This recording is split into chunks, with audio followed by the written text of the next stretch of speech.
Hello everyone, this is Ischka, our 5-year-old Friesian mare, who I just wanted to do a little bit of video to explain a bit about the condition that she's got at the moment.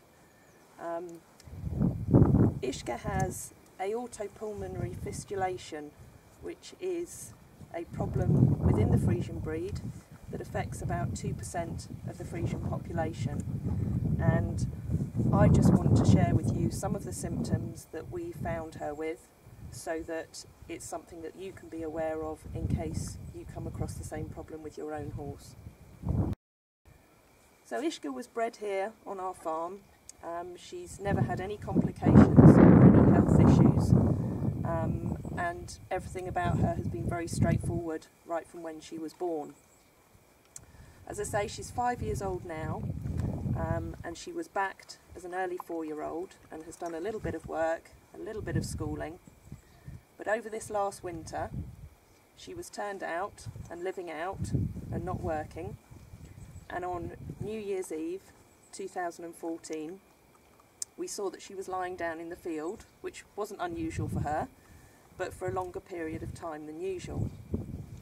On checking her, she got up reluctantly, but she was very, very reluctant to move, and it took a very long time to get her to move out of the field to the gate where the vet came to see her. When the vet arrived, in all senses she looked like a perfectly normal, healthy horse, who was just extremely lethargic at times. Her breathing rate was fine, her temperature was fine, and her coloration of her pigments were also fine. However, when he put his hand on her neck, along her jugular here, he found that she had a pulsating hammer heartbeat, which ordinarily should be around about 44 beats per minute, and hers was fluctuating between 60 and 108 beats per minute and was very irregular.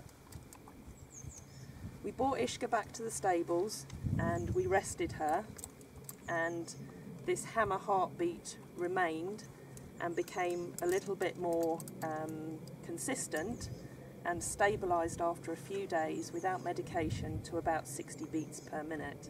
Myself and my vet were a little bit baffled about what was going on with Ischka, so I discussed it with him, and like everybody does, I googled the symptoms that she had, and I also looked at the Fenway Foundation, who do an awful lot of research in America into hereditary defects and conditions affecting the Friesian horse in particular.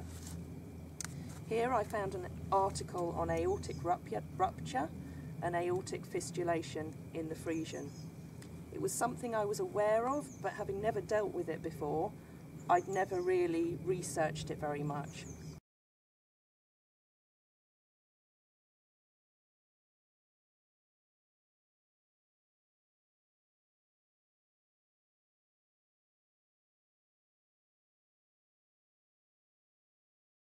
The condition, as I said earlier, affects about 2% of the Friesian population, as opposed to the conditions of dwarfism and hydrocephalus, which affect 0.25% of the population.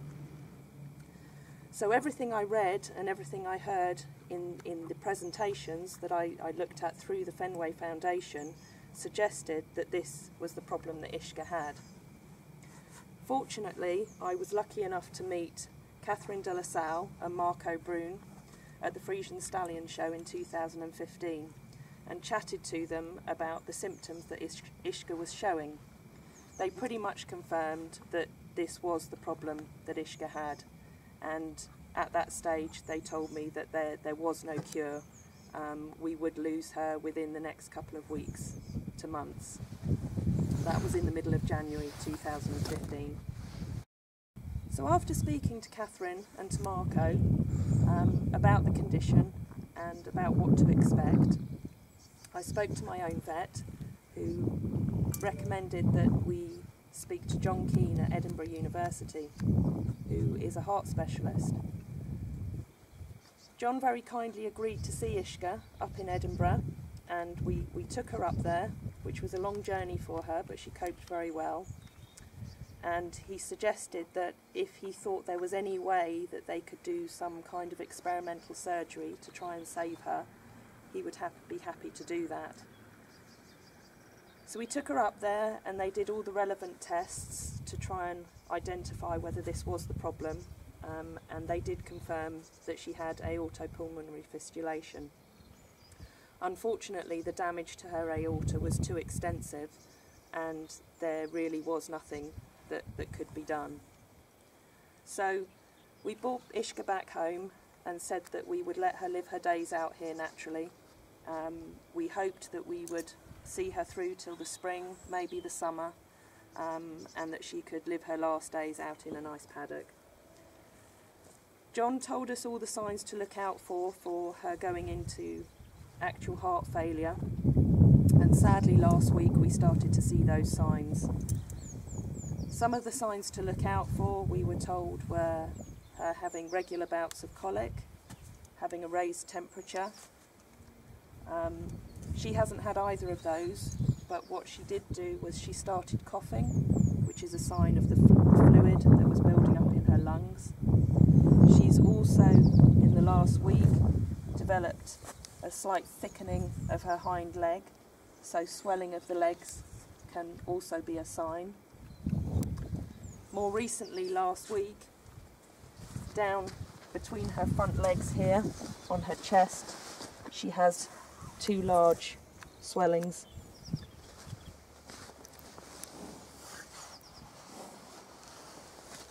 And then when we look round underneath her stomach, we can also see a large edema under here.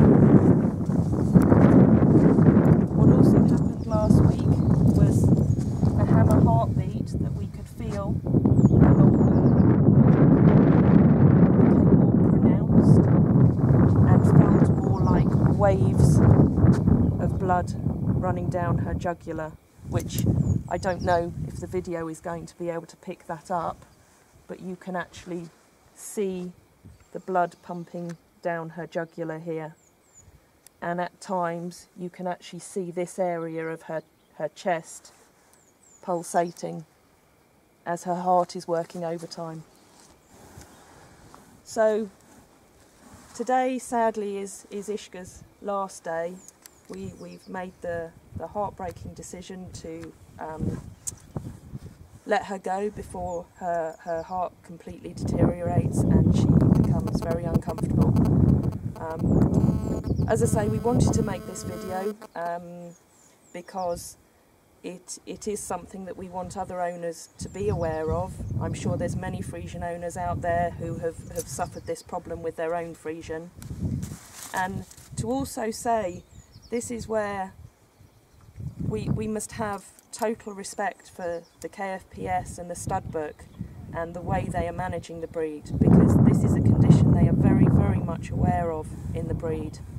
And just as they have recently introduced the DNA testing for hydrocephalus and dwarfism, the plan, and they're hoping, I believe, in about the next 12 months, there will be a DNA test available to identify which horses are carriers of this absolutely terrible condition for which there is no cure. Ischka will have samples taken from her tomorrow, which will be sent over to Catherine and Marco to help with their ongoing research into this problem and into trying to identify the DNA and what causes it. And hopefully her, along with all the other horses that have been part of this study, in time there will be a way that this problem can be bred out of the Friesian horse. And it's only by the work that the KFPS and the universities do, and the Fenway Foundation, that this can be done and the breed can be improved.